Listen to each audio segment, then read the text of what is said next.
today. And it is time. It is 9:15 on a Monday. That means Kathy Holman, Prairie Wife in Heels, joins us here in the studio. Hey, Kathy. Good morning. So we're going to try to drag the guys into this conversation. Oh, yeah, we are. Which is easier for Roger than it is for Frank. But, and I'm going to apologize, too, because I have, like, the cold cough crud that's going around. So I might sound like a man, or I might disappear suddenly to go, like, hide my head under the table and cough for a second. Trying to be sultry, actually. I think this came about because Kathy and I spotted on Facebook a meme, as they say, that said, comparison can kill you.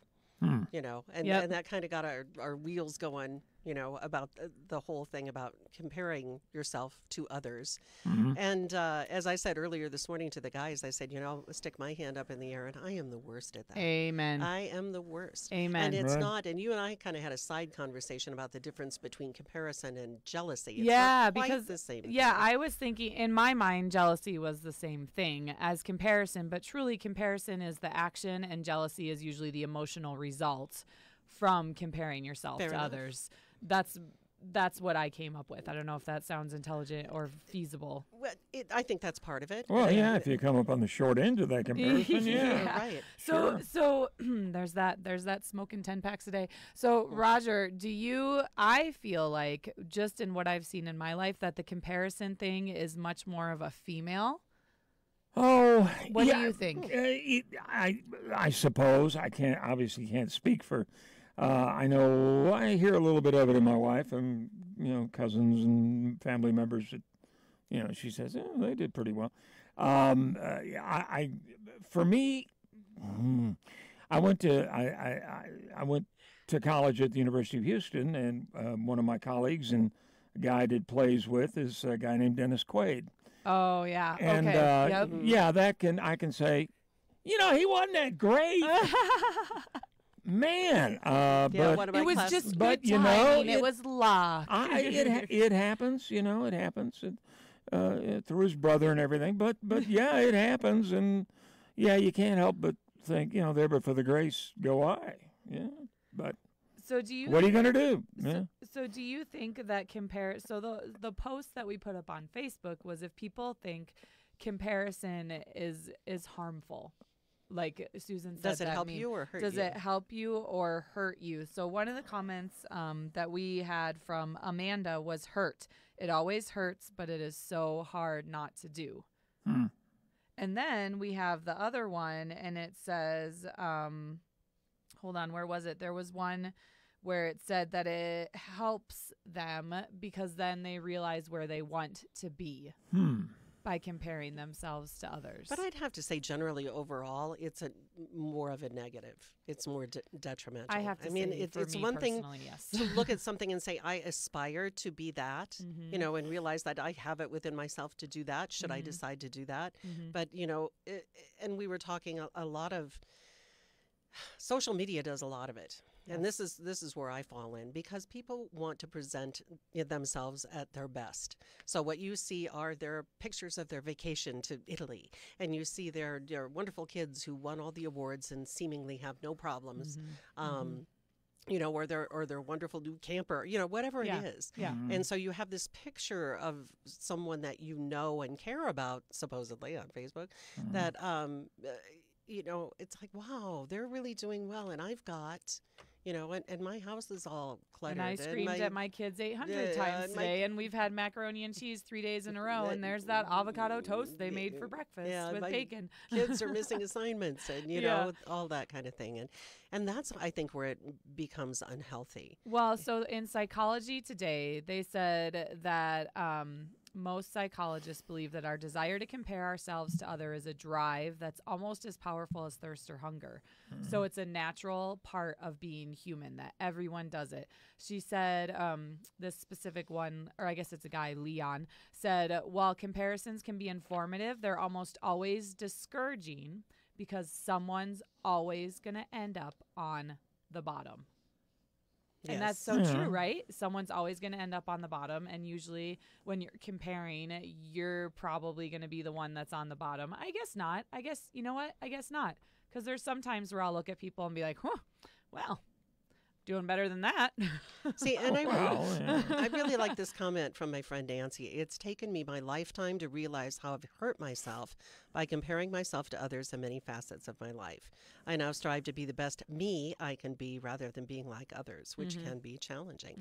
And I think that's, what most of us would like to do. But I'll tell you, I am not good at it at all. No, I am 100% guilty of comparing myself, of setting goals based on what I see other people doing and not knowing the full backstory, of course, because how can you? And then failing to meet those goals and beating myself up. So a couple weeks ago, I participated in a women's conference, Poise, Purpose, Passion. And one of the things that we discussed was you cannot compare your beginning to someone else's middle. Okay. And I think I do that a lot. I remember as a first-time mom comparing myself to my friends that had 3 or 4 kids. Well, of course they have it together and they're less stressed out. They've got 3 or 4 kids. They've been doing it for 10 years longer. Of course I can't leave and go jogging and work out twice a week. I've got a brand new baby. So I thought that was really a good concept, is you cannot compare your beginning to someone else's middle. And something that Sabrina Spears said is when you compare yourself to others, you limit yourself to their accomplishments. If someone's living an amazing life, I can acknowledge that, but I don't compare myself because I am destined for so much more. And then she did the hashtag creating my own lane. So her point was, you can't, it's their accomplishments. You're limiting yourself to only being as good as them instead of being the best you can be. And I loved that. I thought that was inspirational. Well, and this on the other side too, Laura Lynn said, we look to our peers for what is normal and accepted. When it's when one realizes that he or she is able to have more or better and uses that knowledge to intimidate and hurt, that's when it becomes an issue. So, there are certain amounts of comparison. She's looking to the skies right now, Kathy, as she's observing and processing. I'm thinking, I'm processing this. I don't want to just respond. Yeah, again, it's something more like, you look around and maybe it's not truly comparison, but you look around and say, I would like to be more like that, or I would like to have this in my life that I don't have right now. I guess that's a form of comparison, but it's not necessarily detrimental because it gives you goals to aspire to. Well, and I think, too, how often are you comparing things that you can't change? I'm never going to be as tall as my best friend, but all the time I'm like, I wish I were taller. Well, yeah, that's that stuff. And we did a whole show on that, about the things that you can't change. Yeah. But it's the things that you can. So, Roger, you're being quiet. Has this prompted anything? Oh, no. Well, using the comparison of my college colleague, I don't. Does it make you feel bad about yourself when you think about it? It doesn't. No, not really. I mean, I went a different direction, and things have been up and down, but fine. Things have been up and down for him. So, just at a higher level. I mean, I thought his movie Parent Trap was great. I don't know if anyone else agrees. I love Parent Trap. Dennis Quaid's remake of Parent Trap. Okay. I loved that one. So personally, just anyway. And his commercials are cute. The ones that they're cute. Now, are you feeling bad, Roger? Are we making you feel bad? No, yet? not really. He decided to go do something else. I mean, that's the other aspect of it. I have friends that have done well. I mean, who pursued acting. Who doesn't? And who are hardworking actors. You've never heard of them, but they've worked steadily. Yep. I'm proud of all of them. I don't have to be that. I can be what I became. And you also have to look beyond the surface of some of this stuff. It's like, what is that costing them to have that life that you are, because you're only seeing, what you perceive to be the net result. Oh, Dennis went through, a lot of problems, before he emerged where he is now. And as we know, the actor's life, Roger, it's very tough. It's very, very tough. You go hand in hand every, at any given time, most actors are out of work. What I thought was interesting is that in all the articles that I was reading, because everyone that regularly listens to our segment knows I'm a nerd and I research this, is they all said that social comparison is hardwired into our brains. And I thought that was interesting because I do have some guilt connected with comparing myself to others because I know I shouldn't, and I know I should embrace myself and speak positively about myself, but I don't. I compare myself to other people and how they're doing, and it kind of made me feel better to know that's normal, that's just part of being. Or at least not abnormal. Yeah, right? That's true. Yeah, that it's just hardwired into our brains, which I'm sure if you go back on an evolutionary scale, it makes sense somehow to compare yourself to others. So a couple things that were in that this article in medium.com, it said to compare is to research. That instead of feeling envious of others or bad about myself because I don't possess whatever it is, I'm noticing what someone else has and I consider it research. And I become clearer about what I want to be and what I want to have. Yeah.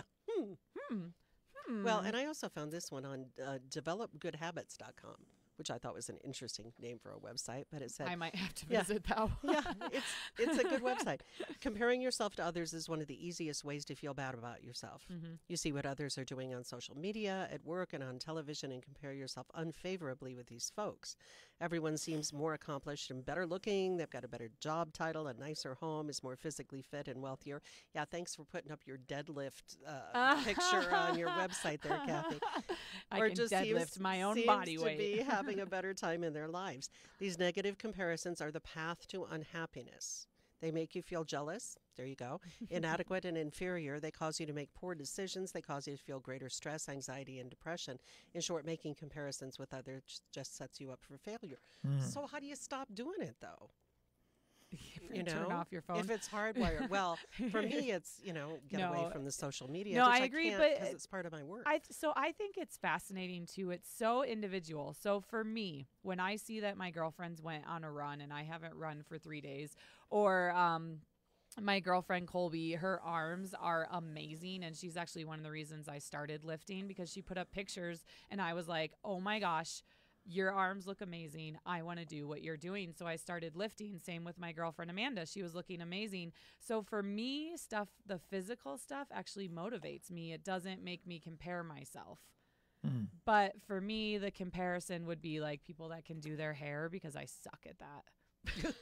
And I know this is all like vain and vanity stuff, but like I cannot curl my hair. Like I gave up. If you guys are watching our live videos, I gave up trying to have my hair look nice because I just can't do it. So for me, anytime I see someone whose hair is really good and gorgeous in their picture, I'm like, wah, wah, I suck. Frank, are you lurking back there? No, I'm watching videos. Are you watching how-to videos on how to curl your hair with a flat iron? Because I could seriously use some. I'm of watching the Three Stooges. Okay. No, we are the Three Stooges here. No. Frank is comparing himself to the Three Stooges. Yeah, I'm a little bit of every one of them. What you've seen with athletics and stuff like that and athletes, what do you think about the comparing? Do you think comparison with athletes can harm them, or do you think it can help them to be better competitors and better in their field? Well, you gotta look at everyone else. You have to, because because there are some people who set the standard. However, there are some athletes who are elite. Only the top 5 or 6% of athletes are elite athletes, so not everyone can be like them. But at least it gives you something to shoot for and compare yourself to. Although the reality of you being that is very slim. But you have to look up to somebody. I think that's a great point. That again, something to aspire to. Exactly. That comparison can push you to be a better athlete. What do you think about the whole parents, though, where they're like, I was bragging up my son's football game to Frank, parents that are comparing their kid. My kid should be out.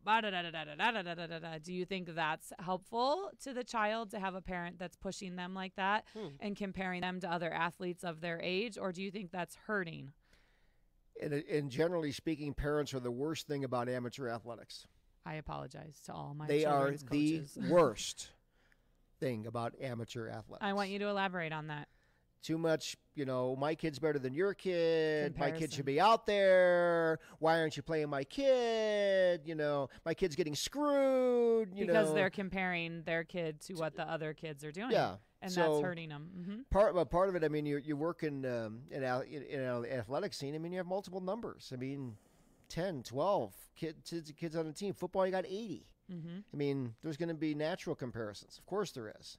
Just let it all play out. And not that the system is completely fair. It's not. It's just not. But when parents get involved, please. So you think what parents need to do is take a deep breath and take a step back and have respect for the coach and the coach's ability to pick what kid it can do the best for the team? Yes, and the parents need to stand right next to me.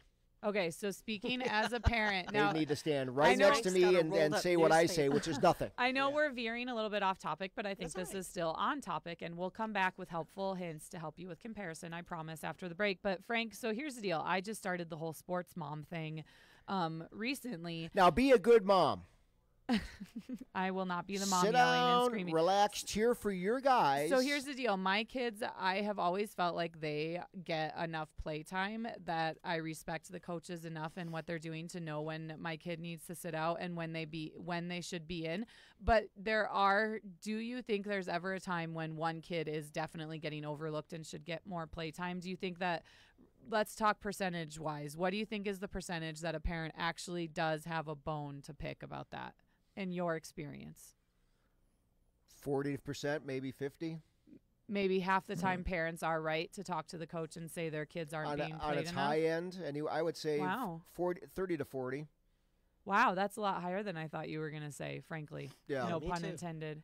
I mean, there's a lot of little factors that go in there, and, Wow. and part of it is political, Oh, sure. Especially Coaches' kids. small town Oh, Wyoming. Even in big towns, it's political, But So how do you recommend dealing with that then? Totally veering off topic. I've got you, Frank, and I am going to make you work. I would, if you're in a comparison thing, say, you know what, here are my skills. Here are my skills, athletically, or even academically, and here are that person's skills. It's like a job interview. Who So you think if so you you're think it's comparing fair A, for B, C, D, E, and Okay, F, who are yeah. you going to pick? Yeah, I feel like that's fair. So you think if a parent feels like their kid is not getting put in enough, they need to approach the coach at a different time, not in the middle of the game or at the end of the game, and say, look, this is what my kid can do, X, Y, and Z. I want to know why this kid who cannot do this is in. Do you think that's the way yes, to do it? Yes, in a polite Yeah, manner. not, Absolutely. yes. Okay. Good to not know. online on Facebook ranting. No, Yes. no. Not in the hallway after the game, Exactly. That's why I said at You know, another time. because I've seen that, and it gets ugly. It's no good for anyone. No, it gets really ugly. Yeah. Um, But that means you have to be comparing your kid to what the other kids are doing. right. But then that's all There's- part of it. See how I because- circled that back? Well, See no. how I circled that well, back? Very good. in athletics, I mean, you have your first stringer, your second stringer, Yeah. and your third stringer. Mhm. So in the comparison thing, somebody has to make that determination: who's going to be one, who's going to be two, who's going to be three. Mhm. Is the system completely fair? No, but there's comparison every single day. It's called eval. Yep. Yeah. Eval. Nothing you are saying upsets me or I think is off base. I am surprised at that statistic that you said that you think 40% of the time the kids aren't getting the play Uh-huh. that they should be getting. I think that's interesting and frankly for me useful. There's the other end of the spectrum, though. Norm Miller, who was an old friend, ex-Astro, he became a banker after he quit baseball, but he also still coached kids, every now and then. And he said the worst thing for the game of baseball are the kids that really do have talent and whose parents push them so hard they get sick of the game. Yep. Just sick of it. Yep. And he said we probably lost a lot of great ball players because they just don't want to play anymore. It's not fun anymore. That's when comparison runs amok. Mm-hmm. You got a kid that has that spark of talent, and you push it too hard to the point Yeah. that they're just, leave me alone. I'd rather something something that else. we talked about too at that women's conference is just because you're really good at something doesn't mean you have to do it. There's that aspect too. I mean, Oh, yeah. and I am like a mom, of course, but my husband is naturally athletic. I am not. My kids all are. My son excels at whatever. At this point, he's only in 7th grade, so it doesn't take much to do well. But he excels at every sport he plays. But also, he doesn't play every single sport he's good at because he doesn't enjoy it. And that's okay. Like you said, Roger, I don't want to ruin him Yeah. by saying you're amazing at football. You have to do it every year. Let Every him, year, let him enjoy the game. yeah, every year we sit down and say, what do you want to do? Well, and something else I want to talk about too, and Roger and Frank, I said we would do news and sports, but look, we've talked right through it, so maybe we Oh. won't. So we'll take a break, but two things. That one, some tools of how you can stop trying to compare, and another thing that someone brought up to me once. How do we deal with if you are a high achieving person? If you are Kathy Holman, Prairie Wife in Heels, right? And you're out there in the community and, and or Roger, he's the news director at K2 Radio, or I have a morning show. How do we help our kids not compare themselves to us and what we've achieved? Because we want to appear successful to our children, but at what point do you need to make sure they know that you are a real person and you've got failings and you've screwed up and it took a long time to get there and all that, so they're not trying to live up to what your achievements That's a great point, comparing yourself to your parents and where they were, what they did, or siblings. I mean, my sister is like CEO fabulousness, gives speeches in front of literally thousands of people, top of her field, and I guess because what I want is so different from what she has, I haven't felt any less because of it. There's a big pause because I'm thinking of the right phrase. But that being said, I have lots of friends who that sibling, got to be better, got to have better, got to have a bigger house. Oh, they went on vacation there. I'm going on vacation there. My brother, the doctor. Yeah. We can talk. Toxic. Yeah. So let's hold that thought. We're going to take a quick break and we'll be right back. It is 9:39 at K2 Radio, and we're back with Kathy Holman, Prairie Wife in Heels, along with Roger and Frank. And, we're talking about comparison, and we kind of went off on a little, side road. But I love it, though. Really interesting. Yeah, and it talked about comparing in sports your kid to other kids and what to. I thought that. Thank you. That really. Yeah. Thanks, Frank. Yes, thank you, Frank, because I am tiptoeing into this world and I don't know what I'm doing. So we promised when we came back that we would give people some tips about maybe how to deal with comparison if it's having a negative impact on your life. As we talked about, it can. Now, I agree. Roger, maybe you said this, maybe you didn't. Maybe I'm pretending with your statement about how they're them and you're you, and they have their success and what they define as success, and you have your definition, and that's why you feel okay with it and comfortable with it. And I would agree with that to a certain extent. But something I thought was interesting, and one of the tips for how to deal with it if you find yourself comparing a lot, feeling negative, that negative self-talk, is to love your past. So embrace your story and how much you've grown from it, and be proud of what you have done, and for wanting to continue to grow as you move on. Yeah, that. I liked that. I really liked that, because there's, What if you don't love your past, though? Let me throw a wrench in the works. So then, what if your past is something that it's like, you don't love it, but you need to. It still got you where you are today, right? So be thankful and if for you're that. Not happy about where you are today, then you still don't love your past, and then what do you do? Then you need to just curl up in a little. No, I'm just kidding. Then what you do is More you look coffee, at right? what, and that's where it goes to the. I'm trying to find where turn comparison into inspiration. So turn it into inspiration. Okay, I don't like who I was there. I don't like where I am now. Let's take something that I can change. I'm never going to be 6 foot tall. So I am going to wear 3-inch heels everywhere, or, I'm never going to weigh what I weighed when I got married, but dang it, I'm going to be as healthy as I can right now, having had 5 kids. So you can turn it into inspiration. Well, and here's one of those that it's easy to say but difficult to do, is the whole accept who you are. It's a process. That's a process.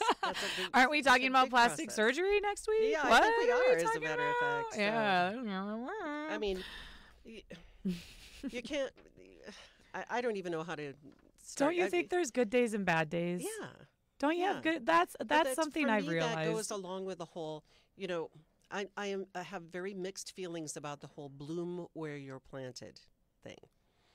So sometimes you're not exactly where you want to be, or in the situation you want to be, and they say bloom where you're planted. Yeah, but you can also transplant somewhere completely different. I agree. Is there a certain amount of acquiescence within that statement of saying, that's a good word choice. I'm here, and so I'll just bloom here, even though it's not where I want to be. You can bloom where you are and then be working towards transplanting in a different garden, right? Yes, there you go. Well, gardening analogy. There's a difference between complacency and happiness. There you go. Yes. Perfect, Roger. And you can still have ambitions. Lord knows we all do. And who wouldn't like to make more money? Who wouldn't? Whatever. But it doesn't mean you have to be miserable about your current situation. You just if there are things about it you don't like, change them. So work toward changing. Agree. This is one of the quotes, and it goes perfect with what you said. We won't be distracted by comparison if we're captivated with purpose. So if you're busy focusing on what you're going to do next, what your purpose is, you're not going to have time to compare yourself to other people. And this was another one I loved that goes with the whole don't compare your beginning to someone else's middle. Honor your pace. Okay. Honor your pace, where you go and how fast you move. And as a mom, that was something that was hard for me because as a first-time mom, that knocked me to my knees. I was struggling. Every day was a struggle. Dan would come home from work at 5, and no joke, I was sitting on the steps holding the baby out to him. Every day at 5, take him. And now I'm like, oh, he's home. Well, we just got, we just started playing and snuggling and reading. But you have to get there. You have to give yourself time. Right. And you're going to have good days and bad days. And I think the trick is knowing, Susan, you did a great printout that talked about things to do when you feel like you've become overwhelmed with comparison. And that's where that turned comparison into inspiration. I know when I'm having a bad ego day, that I need to not be on social media. Right. And I know the right girlfriend to call, to chat with. I know the right TV show to watch. Right. And I think that's okay. I think it's that whole social media detox thing. Yes. Thank you. I couldn't find where it was written in the notes. I think that you have to embrace where you're at. When you have a new baby, you're not going to be feeling like a superstar about your body. You know what I mean? Even 18 years later, it's still baby fat, right? But I think being compassionate with yourself and I really just like what we keep on saying is use that comparison's normal. Don't beat yourself up about it, but use it as an inspiration to move forward and move more towards what's going to make you have those good days where you're proud of where you're at. And like you said, it's not the end of the movie. Yeah. Right? Yeah. Yeah. So I love that. And then let's see. There are still places to go, even those of us who are a little older than you are, my dear. I know this is what I love about this show is I'm just sucking your guys' wisdom in, and I'm just going to be kicking booty by the time in 10 years. There you go. She's using our wisdom, Roger. Yes, I am. Thank you. But it's still so hard not to do it. It's still so hard not to compare. And it's okay because it's part of your hardwiring. I'm sitting across from this lady, right? She's had 5 children. She's gorgeous. She's deadlifting. She's climbing Pikes Peak. I love you, whatever. Susan. Thank you. I've had 2, and I've got the Eastern European body that says if you go out and exercise, it thinks it's being chased by Vikings and needs to retain fat so that we can make it through the winter while we're being attacked. I mean, it's and how do you? I mean, it's not so much, as you say, you're hardwired. So it's not so much trying not to compare, but not to let it linger in your brain. That and self-talk. And not let it color your choices and the way you move through life. And the way you feel about yourself. Because I look at, we went on a girls' weekend to Denver this weekend. And, of course, there's all these absolutely adorable 20-somethings that know how to curl their hair. And, you see them. I'll curl your hair for you. It was 4 of us in our mid to late 30s wandering around the mall shopping. And you see all these, sweet little darling things in crop tops. And it was kind of nice because I realized I was jealous of the curled hair. But the rest of it, I was just like, oh, I remember that. That was fun. And then just moved on with my thought process. I remember being 20 and having that carefree and roll out of bed. And that was fun and it was good, but I'm okay with where I'm at. And I think that's some of the comparison is being okay with where you're at. Am I right that I'm not a little blonde 20-something in a crop top bouncing around? Well, because again, that goes... I've got more money to spend at the mall now. That goes... That's true. Thank you, Dan. And I have more insurance. So, but part of that, again, I think goes back to what you can change and what you can't change. Yep. Because if you find yourself being, and I'll use the word envious or jealous, or you're looking at someone and going, wow, I wish I was less of this and more of that or whatever, there is some change that can be had, some yes, some no. And, I've always been an advocate of you can do whatever it is you want to do. I don't believe in I can't do this. But in very limited cases, okay? Yeah. If I wanted to shut down the microphones and leave today and jump in my car and go to, California and start a new life there, I could do that. Yeah, you could.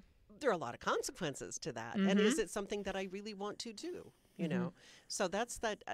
I think we let our fears guide a Whole whole nother lot of this topic, comparison. yes. Yes, a whole nother topic. Yeah. But that I can look and say, yeah, I could probably do a better job of taking the dog for a walk 30 minutes a day. I could probably do that, or I could probably Cook tell- nice meals like Susie does every night and makes bento box lunches for her kids. Just throwing that out no, there. I can't do that. But there are some things that I could do that could get me closer to those goals should I decide to do that. And that's it right there. So I That's think the you need to pick, inspiration part. and I think you need to pick what is worth your time. For me, I love the physical fitness aspect. It makes me a better person. It makes me a happier mommy to go run on my own for an hour, to go hike. I feel good about myself that I climbed Pikes Peak. So for me, that's worth my time and effort. It is not worth my time and effort to watch a bunch of Pinterest videos and learn how to curl my hair. I don't care that much about it, even though I suck at it, right? Like, so I think you have to pick and, oops, sorry, I made a big noise. They're kicking the table, sorry. I think that you have to pick and choose what is going to bring you up the most. Focus on that, set your goals. And if you learn what you want to be by comparing yourself to someone else, that's okay. There you go. And we're probably going to have to leave it at that, except one quick thing. Kathy Holman and her pumpkin spice. Okay, I hate all things pumpkin She hates all spice. things We talked pumpkin. about it. I've got like a post that's got thousands of This hits isn't about pumpkin it. Spice though. It's pumpkin. I hate all banana things bread. pumpkin Yes, as she well. does. And Susan asked me to try her pumpkin banana bread, and I did. And it was not bad. Yeah, she said she doesn't hate it. So I I'll don't take- hate it. So I ate it. I don't think I would order it off a menu or make it at home. But but she didn't gag. I you know, didn't and know throw up. it was. I wouldn't. I just must not like pumpkin. I wouldn't phrase it as enjoyable, but it was good. And for me, Okay, that is high praise that is indeed high for praise. something with pumpkin in it. Okay, thanks, Kathy. Thanks, Roger and Frank. Very And good. Thanks, Kathy Holman, guys. Prairie Wife in Heels. We'll see you back here next Monday.